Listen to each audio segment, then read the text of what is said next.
Hi, everyone. Welcome back to another episode of 911-ish. Before we get started this week, I just wanted to say thank you again for tuning in and listening. Our episode this week with Mr. Anthony Alvo went a little long as we were recording. It almost hit 2 hours, so we decided to break it up into two different episodes for you guys. And once again, thank you for listening, and I hope you enjoy it. 5840, requesting assistance. We have a possible 211 in progress at the Bank of America. Bank of America, located north of Kittredge. We have shots fired. All units, officer needs help. At the Bank of America, located north of Kittredge, officer needs help. Bank of America, 911 emergency. I'm at a drive-thru right now. I ordered my food 3 times. I asked 4 different times to wait. You know what's the problem there? I got a man in the pool. He's got his driver stuck in the pump line. What? You're kidding me. I'm telling you, honest to God, something you really got to say the police. All right, everybody, welcome back to another episode of 911-ish. Today is going to be, I think, only the second or third episode where I haven't actually recorded with one of my coworkers. I have one of my, I'll just say it right out, one of my mentors after training class who's taught me a lot here, Mr. Anthony Alvo. Say hi, Anthony. What's up, brother? Nice to see you again, man. You too. Thank you so much for being here. Anthony has a very interesting public safety experience in that he's worked the gamut from a lot of different aspects and has a lot of really good understanding of training aspects and exposure to the different realms, I'll say, of public safety. Anthony, how long have you been working in public safety? You trying to make me feel old, brother? No, man. Since 1998.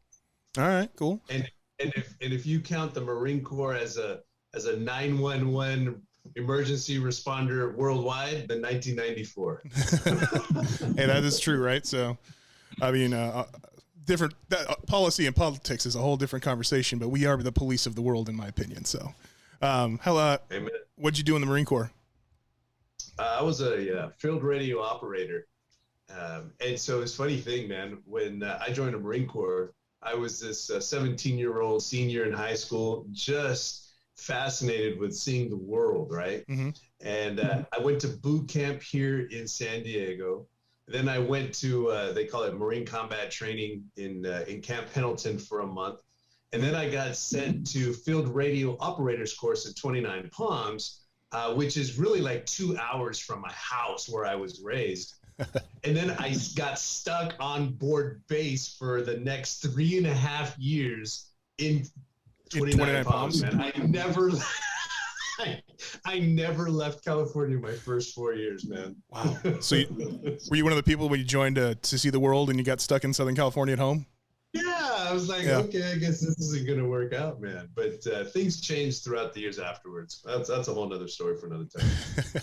Did you get into public safety right after you left the Marine Corps? Or? You know, I did. And interesting story. Me and my partner, his name was Sergeant Aguilar, and myself, at the time a corporal, and we're like, hey, dude, let's do this, man. Let's go join LAPD. Let's apply. And so that's what we did. And we had about a year left in the Marines, and so we're like, oh yeah, we heard it takes about a year, so we got plenty of time. Well, unfortunately, Sergeant Aguilar got disqualified right away because he wasn't a U.S. citizen. Oh. And at the time, I didn't know the rules and stuff like that, you know. Mm-hmm. And that's a whole different story. Of I think if you do military service, you should be kind of granted citizenship. Automatic citizenship. Yes, absolutely. Yeah. And so he didn't make it, but I did. And fast forward probably 10 months. On April 1st of 1998, I get a letter in the mail. My wife goes to the post, the mailbox, and she goes, Anthony, you have a letter from LAPD. Well, and you're in the Marine Corps, you play jokes all the time. It doesn't have to be April Fool's Day, you know, April 1st, April Fool's Day to make jokes. And so it kind of, I remembered or learned throughout our joking of that day that it was April Fool's. And so she pulls this joke that LAPD has sent me a letter that I've been invited to be a part of the police academy and I'm hired. And so she's like, no, it's right here. And I read it, and it said I had to report April 10th of 1998. It's April 1st. And I wasn't due to get out of the Marine Corps until June. Oh, geez. Oh, yeah. Talk about, like, you know, that emotional roller coaster of hell yeah, oh no. You know, like, I'm still in the Marine Corps, and there's no, like, we'll hold your position, or maybe there was, but that wasn't even a conversation. Yeah. And so I went to my commanding officer. I explained the situation, and he goes, this is not going to be hard. We're going to get you out. He goes, but you need to do me a favor. He said, you need to give them hell and let them know what the Marines are really like. And I was like, oh my gosh, that was like super stamp of approval. I was like, hell yeah. I was like, absolutely. You know, Colonel Caltry, I got you, bro. Like, I'll do an extra pull-up, push-up, sit-up just for you every time. And no kidding, in 9 days, they did all the paperwork, went up to the base commanding general, went back down. And on Friday, I was out of the Marine Corps. And on Monday, I was the first day of the police academy. So basically, I had a weekend. I had a weekend to move my family. Yeah, man, it was crazy. Wow. From 29 Palms to Chino. Mm-hmm. That's crazy, because you always hear, like, classically about how paperwork runs so slow in the military and how it takes, you know, months to do anything. You're absolutely right, man. It was just God's will, bro. That's what it boils down to, man. It really was. I hear that. So you joined LAPD. You were in LAPD for how long? You know, I did the police academy. Mm-hmm. I did a year of probation, and it was about 27 months. I just got disenchanted with LAPD for, you know, a number of reasons. Yeah. And I wanted to come back home. I wanted to be a police officer in the city that I was raised. Like, mm-hmm. I wanted to be more part of a community than what I was before I left in the Marine Corps and did my thing. So I transitioned from LAPD to Chino Police Department. All right. And that was an interesting time. And well, you know, I learned a lot in both agencies, but so I found myself at Chino Police Department after 27 months. I find that it's interesting the what you said, because I get that from my personal life, just from, like, football experiences and sports experiences. You go from being on a small team where everybody knows your name to just being a number, where they actually have to put your name on your helmet because they don't know who you are.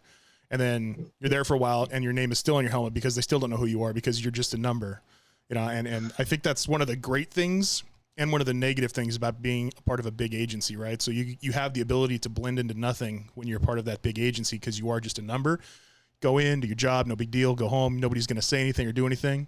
When you work for that small agency, you know, you're part of the family, quote unquote, where, you know, everybody knows your name. You know, it's more of the community-based policing rather than more of the, you know, you're part of this big conglomerate of policing. So I hear that. So it's an interesting aspect. Well, you know, and I'll tell you that you hit it right on the button.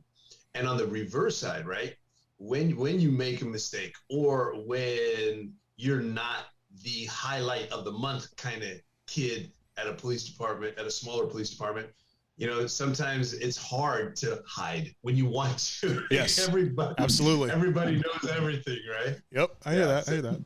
So did you just stick in patrol when you were at LA, or did you do any special assignments? I did. I did. I had just finished bike school and was ready to join the bike team when I got hired by the Chino Police Department. Oh, okay, cool. So it's a big difference, isn't it? You know, yeah, it was definitely a big difference between the LAPD and Chino. But you know, I'll tell you what I'd like to share, man, was the reason why I got into public safety. Like the reason, like, everybody has, like, their story, right?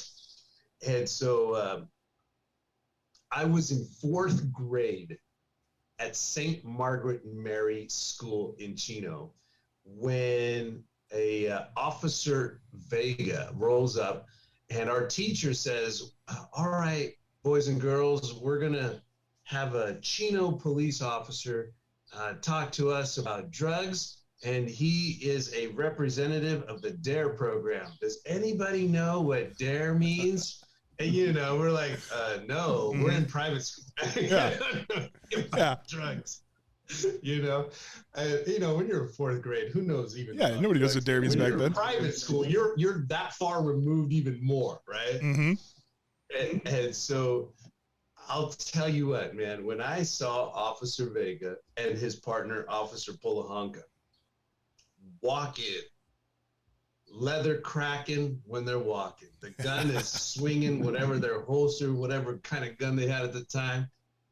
And they're looking tall because, you know, you're a little runt when you're fourth grade, whatever you are. Uh-huh. And their uniforms are nice and pressed and their hair is like looking sharp. I was amazed when they put Officer Vega and Polahanka in front of me.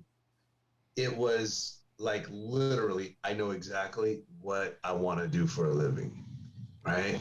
So I took the DARE class. We had the black flimsy folder with papers inside and different subjects about drugs. And so from then on, I literally created a course or path of how in the world can I become a police officer. So even at the school, I became, what they call it? Public safety officer, PSOs, I think they call it, or something like that, where you would actually hold up a stop sign and stop traffic from letting the kids walk across the parking lot. And I got to wear my shiny reflective belts around my waist. That's awesome. I put out the cone pattern in the morning. Man, I was like, this is awesome. Yeah. Like I have the power to stop people with that stinking sign, right? That's right. And it wasn't a matter of power. It was just a matter of, wow, people respect what you do. Yes. That type of thing. I wasn't, really trying to think, this is going to be great because I could tell people whatever I want to do, or tell them whatever. But that's awesome. So you basically built a curriculum in fourth grade, dude. Oh yeah, that's it, man. It was funny because when I was my senior year, I was like, okay, Alvo, what's the best way to become a police officer? And I was like, well, I could join the Marine Corps because I hear a lot of jarheads eventually become police officers.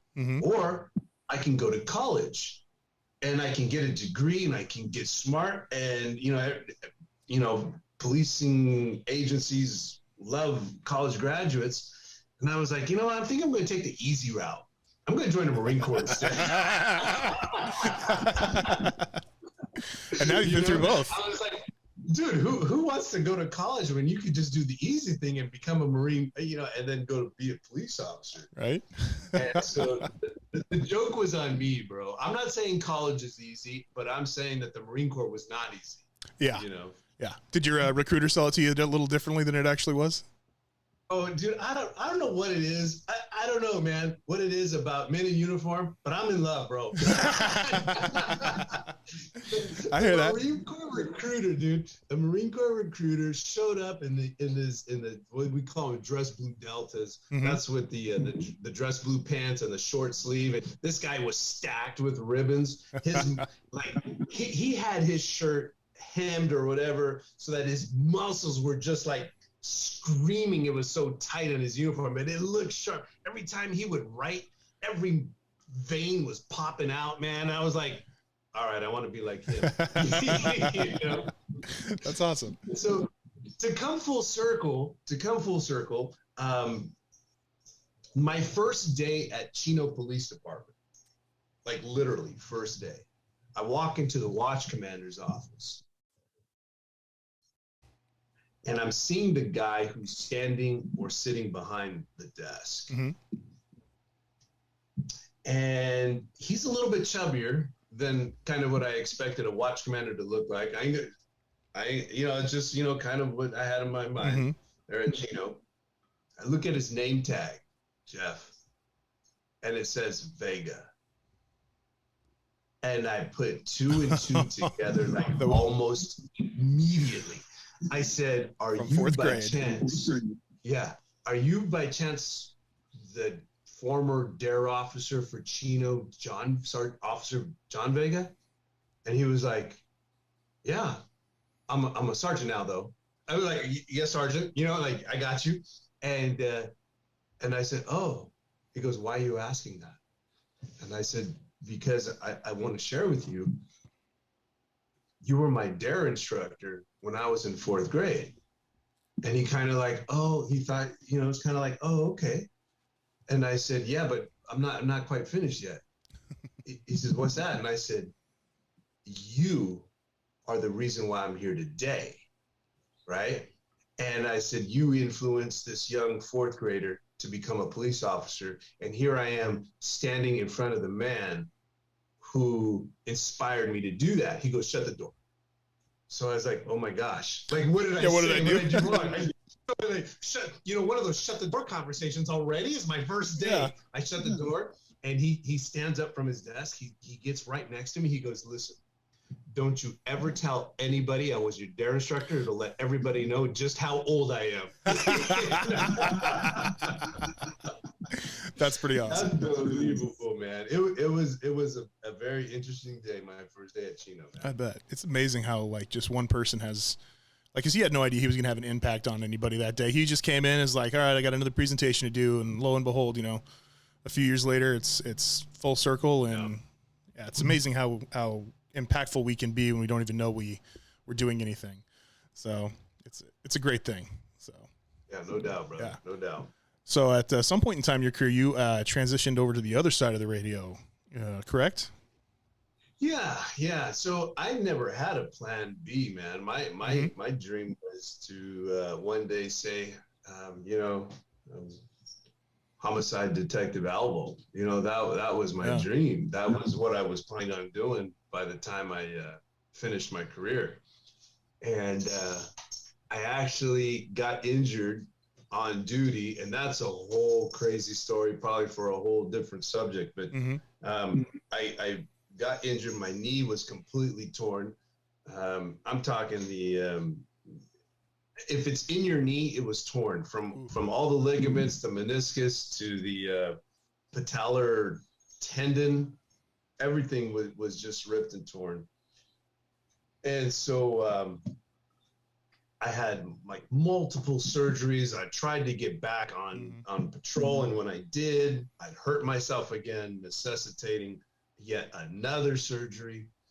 And so eventually Chino was just like, "Hey man, we love you, but we can't see this working out for you." Yeah. With the doctor's notes and stuff like that. So I ended up medically retiring in 2009.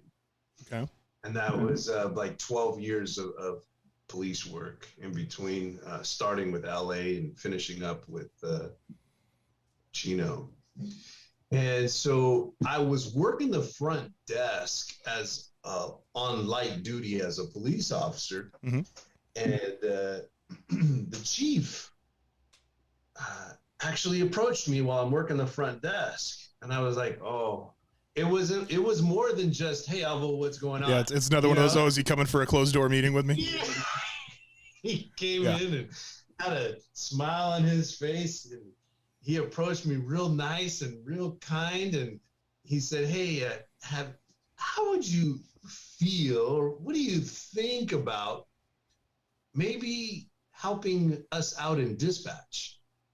And I was like, in my mind, I was like, hell yeah, I'm sick and tired of people. I don't want to work the front desk.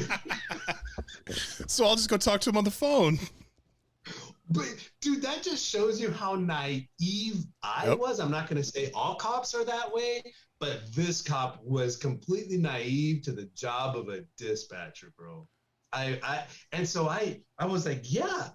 And he was shocked. He was surprised. He's like, really? You want to do that? And I said, Chief Pruitt, man, I would like to sit down and enjoy dispatch. I'll try that. He was like, okay, we'll start tomorrow. And no kidding, man. That how I got started was very funny. I don't know if you've ever heard or knew of Leslie Whittam. She was a supervisor with Chino Police Department, did lots of different classes as an instructor. And, that name sounds really familiar. Yeah, you probably even find her name at the bottom of posts, classes, and stuff like that, and learning activities. And so she goes, okay, Anthony, you clearly know how to talk to people. So she gets the headset and she like pulls them away from like a couple inches from each of my ears, and she lets go. You know, it smacks against my ear. You know, you kind of like saying like, yeah, I'm your boss now. No, but she would never. She's probably like, no, that's not what I meant. And maybe I'm exaggerating the whole story, but I'll tell you, she was such good people. I took no offense to it. And so she goes, don't worry about CAD. You'll figure it out.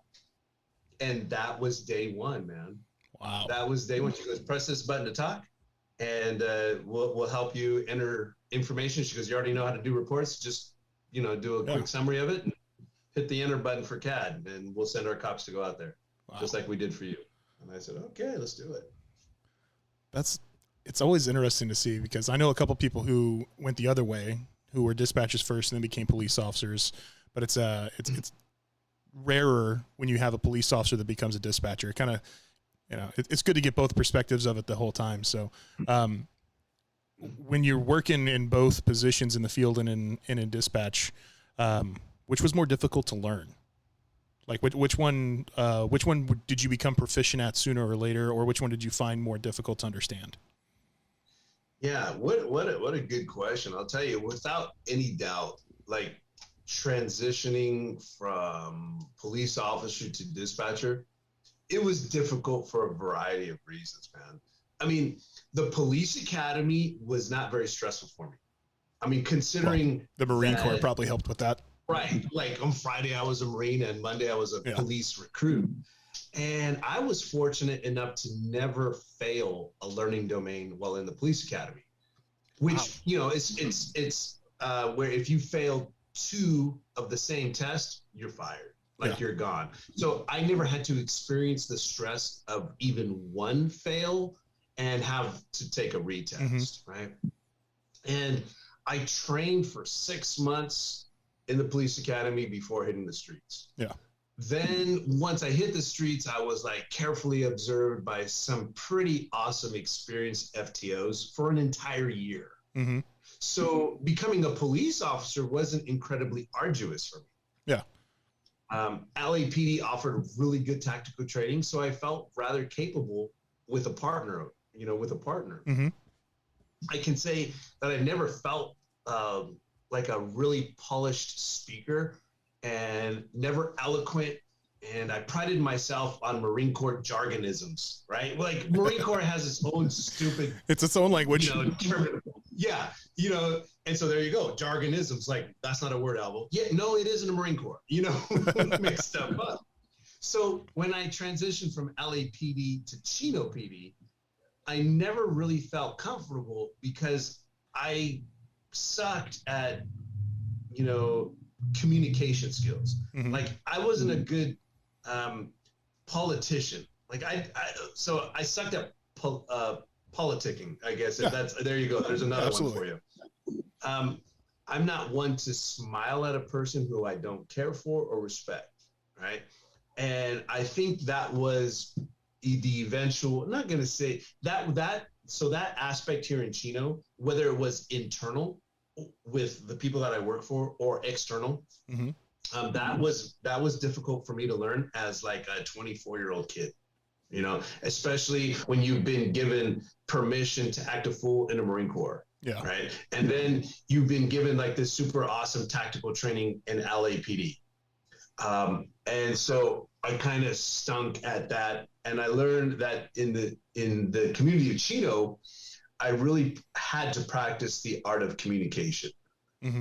So I certainly had to use my voice to talk to people into custody. Whereas with LA, you kind of like went hands on. Yeah. So like LA has this, I ask you, I tell you, I make you. Yes, that's a, And that might sound familiar. Yeah. And in Chino, it's like, I ask you a little bit more sternly. Now I'm really asking you on purpose, with purpose rather, And then now I'm going to tell you. Now I'm going to tell you harshly. So which is a wonderful thing. I didn't know that at the time. Yes. And so the ability to talk your way into it is great. Yes, right. And it truly is an art. So for me, communicating was complicated, and it's obviously clearly contextual. It was difficult for me to learn. So communicating well was much harder to learn than fighting. I'm not saying, I mean that with fighting, you use like movement and weight and force as your ally. And those strategies were easy for me to pick up. Yeah. But with communicating, it's complicated. It's irreversible. Like once you say it, you can never unsay it. Right? It's inescapable. Like you have to communicate verbally. And every situation is so different. It's completely contextual. There are just too many variables. And once you add the human cognitive function to it and the unpredictability of human beings, I found that for me, the most difficult part of either as a police officer or a dispatcher was the art of communication. That makes a lot of sense. Yeah. And it's nothing you're ever taught at school. Oh no. And well, the other interesting thing too is when you think about it, like all of your training, no matter what it is, it's like from your Marine Corps and in your law enforcement and all you're taught through school, all your communication is done face to face. And when you take out the ability to be face to face with somebody, you lose so much of the ability to communicate, because whether we understand it or not, everybody talks with their hands, everybody talks with their facial expressions, and it's not just the voice intonation and the words you're saying. I can tell you I'm your best friend in the world, but if my actions don't represent that when I'm face to face with you, everybody knows that I'm BSing you.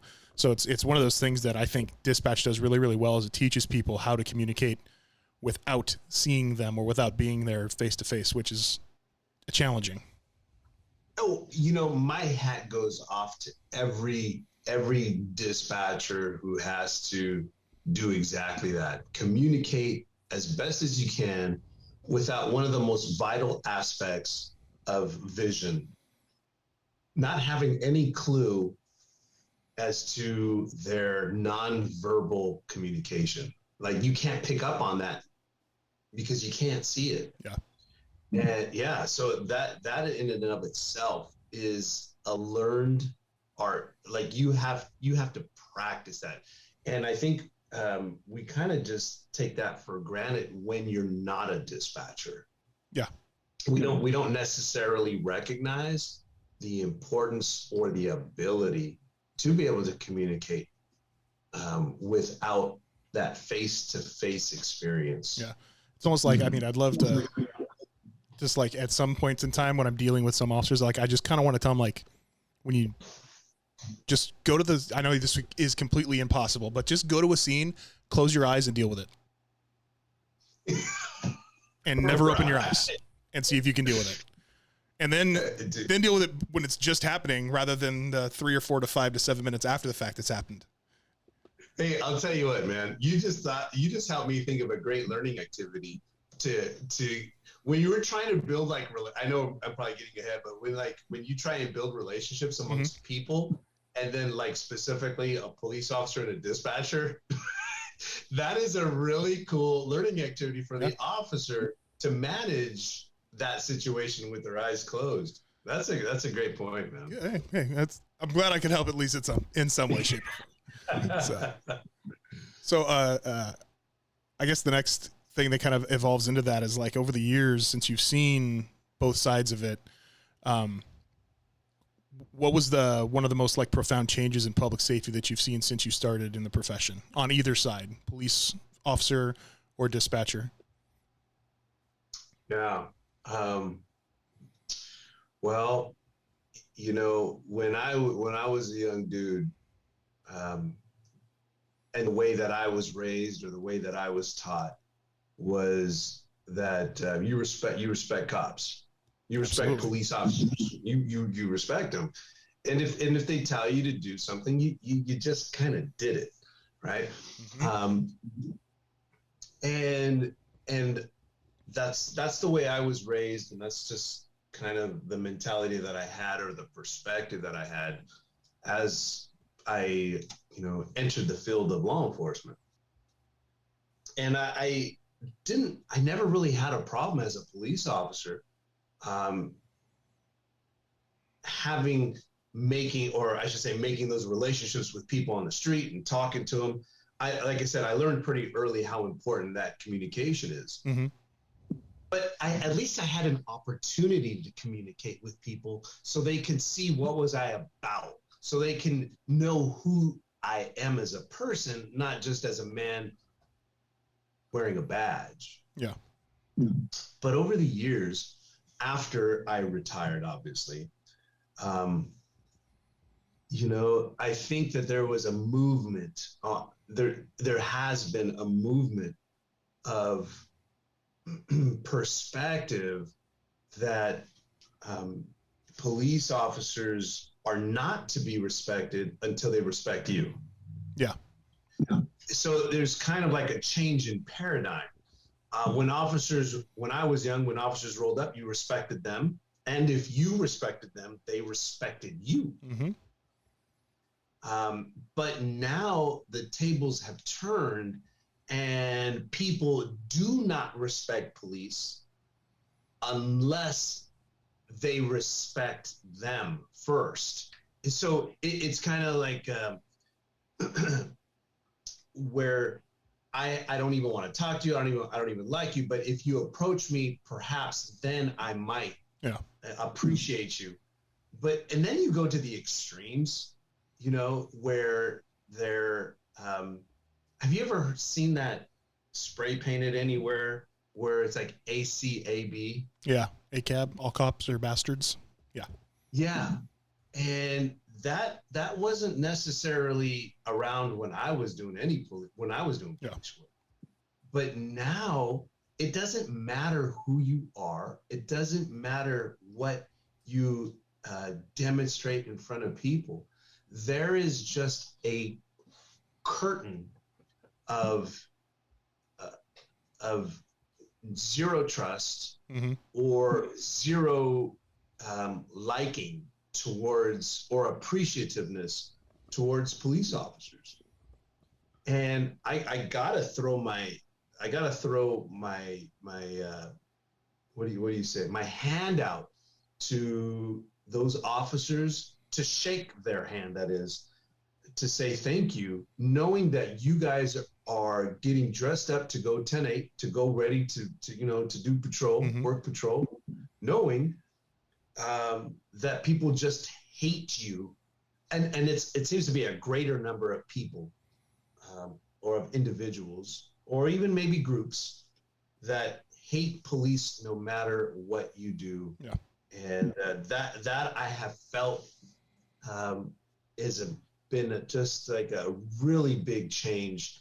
It's the societal attitude towards law enforcement. Now, I think that it's a small population, but the small population has a very loud voice. Yeah, absolutely.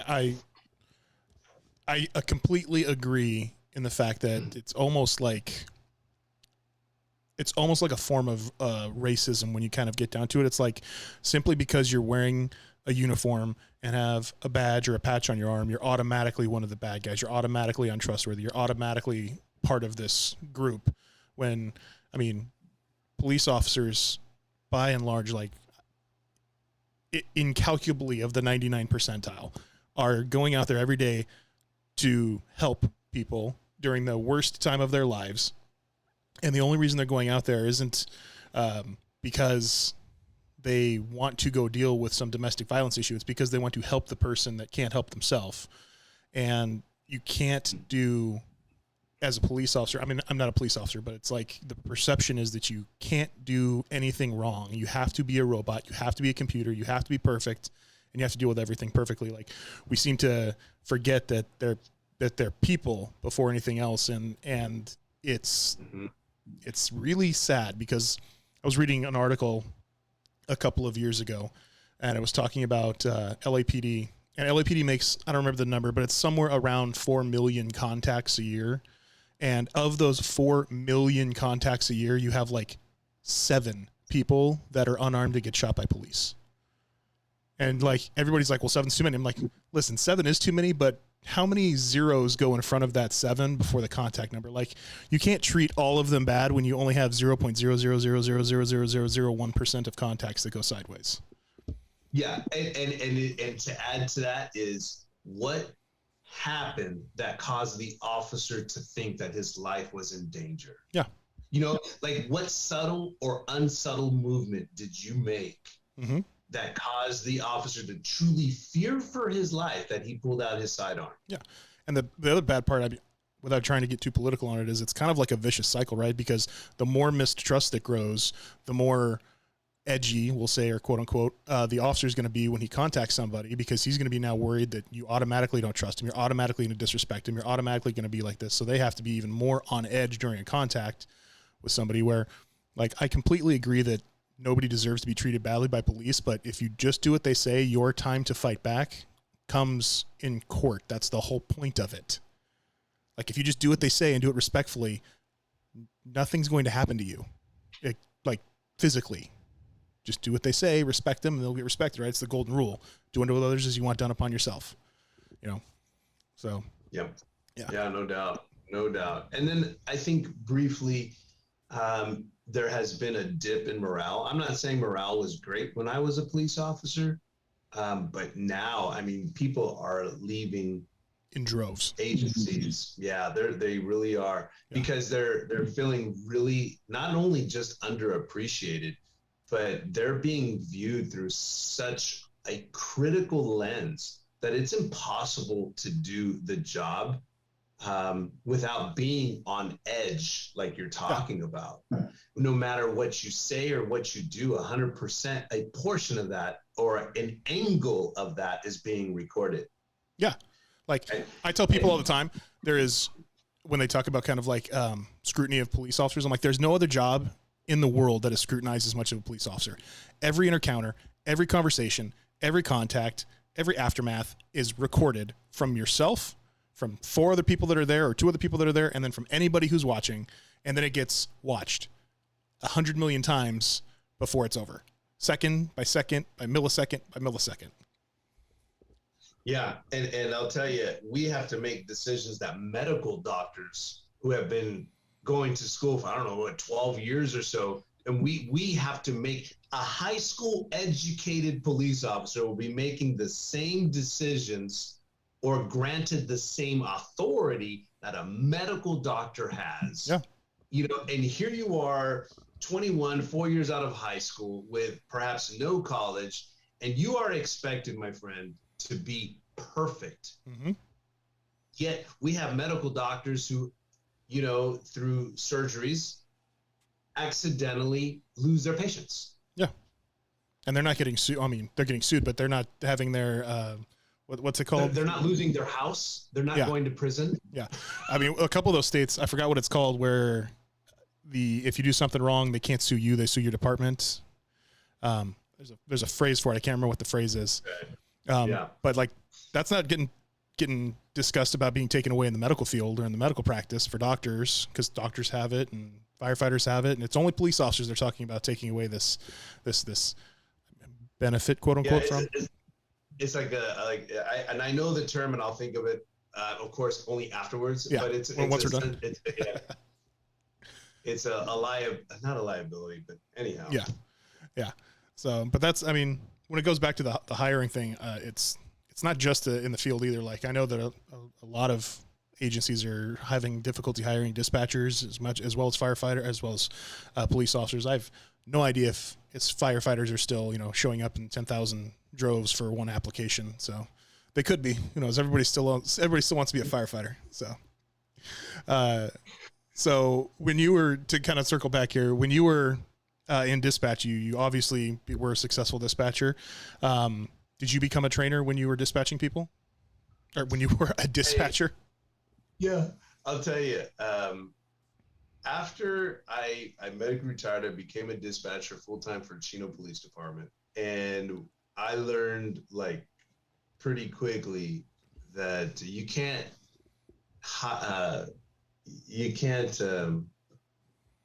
retire from a public agency and then go back to work for them full-time, even as a different classification from police officer to dispatcher. So I learned PERS, laws, rules, and guidelines pretty quickly. And so I ended up leaving Chino Police Department full-time, although I stayed there part-time for 6 more years. I moved to San Bernardino County Sheriff's. Okay. I'll tell you what, man. When I got hired by San Bernardino County Sheriff's, they hired me on as a dispatcher 1.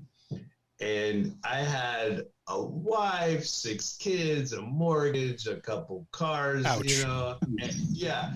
So my last year working for Chino, I don't know, man. I made 6 figures. And I went from 6 figures to $14.75 an hour. Oh. Oh my gosh. Wow. So that was major motivation to move up, man. So I went from dispatcher 1, and that is a dispatcher 1 is a person who basically answers all non-emergency and emergency phone calls. Okay.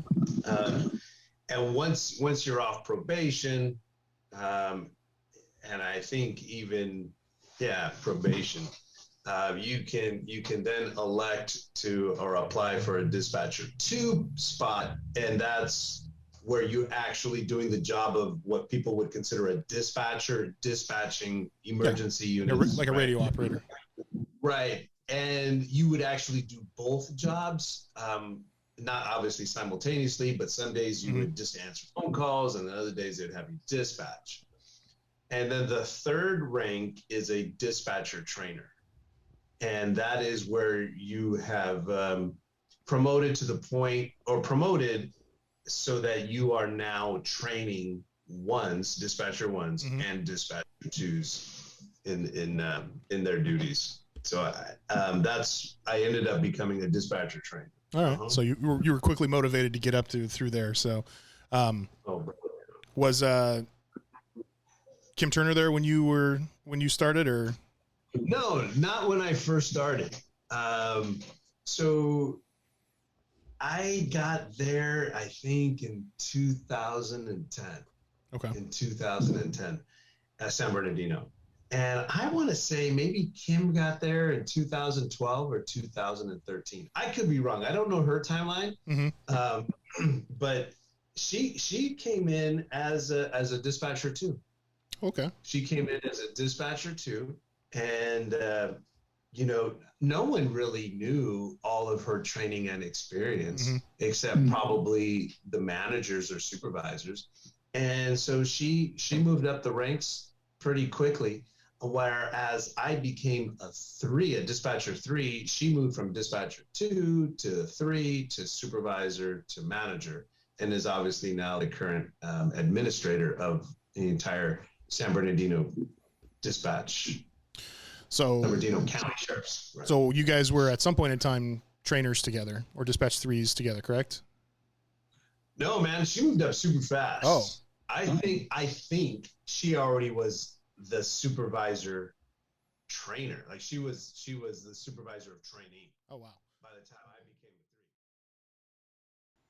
3. Hi, everybody. Thanks for listening to part 1 with Anthony Alvo. Next time, we will continue the conversation with Anthony, and we're going to be focusing primarily on training and some of the positive negatives of training, as well as the difficulties that go along with it. Thank you so much for tuning in, and hope to hear you on the next one.